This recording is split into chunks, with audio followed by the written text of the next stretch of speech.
Marriage అయ్యింది, career break వచ్చింది, ఇప్పుడు మళ్ళీ కెరియర్ స్టార్ట్ చేయాలనిపిస్తుందా?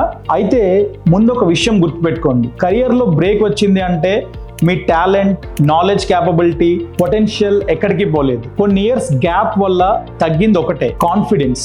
చాలా మంది ఉమెన్ ప్రొఫెషనల్స్ కి కెరియర్ రీస్టార్ట్ చేయాలని ఉంటుంది, కానీ నేను మళ్ళీ స్టార్ట్ చేయగలనా, ఇండస్ట్రీలో నాకు ఛాన్స్ ఉంటుందా, టెక్నాలజీ నేర్చుకోవడం కష్టం అవుతుందా అని డౌట్స్ వస్తాయి. కానీ ఇప్పుడు చాలా ఆపర్చునిటీస్ క్లౌడ్ టెక్నాలజీస్ లో ఉన్నాయి. అందుకే చాలా women professionals Oracle, fusion, HCM లాంటి డొమైన్స్ వైపు మూవ్ అవుతున్నారు. ఎందుకంటే ఇక్కడ కోడింగ్ కన్నా బిజినెస్ ప్రాసెస్ అండర్స్టాండింగ్ కి ఎక్కువ ఇంపార్టెన్స్ ఉంటుంది. ఇవి కంప్లీట్ గా zero coding applications. Companies requirements ని అర్థం చేసుకోవడం, సొల్యూషన్స్ ఇంప్లిమెంట్ చేయడం, క్లయింట్స్ తో వర్క్ చేయడం లాంటి స్కిల్స్ వాల్యుబుల్ గా ఉంటాయి. కెరియర్ రీస్టార్ట్ చేయడానికి క్లియర్ లెర్నింగ్ పాత్ ఉంటుంది. స్టెప్ బై స్టెప్ గా స్కిల్ బిల్డ్ చేసుకోవచ్చు. మోస్ట్ ఇంపార్టెంట్ థింగ్ ఏంటంటే మీరు కెరియర్ బ్రేక్ తీసుకున్నారని మీ ఫ్యూచర్ డిసైడ్ అవ్వదు. మీరు ఇప్పుడు తీసుకునే డెసిషనే మీ ఫ్యూచర్ డిసైడ్ చేస్తుంది. పర్ఫెక్ట్ టైం వస్తుందని వెయిట్ చేయకండి. కెరియర్ రీస్టార్ట్ చేయడానికి బెస్ట్ టైం ఇప్పుడే. ఆరకిల్, ఫ్యూజన్, HCM జర్నీని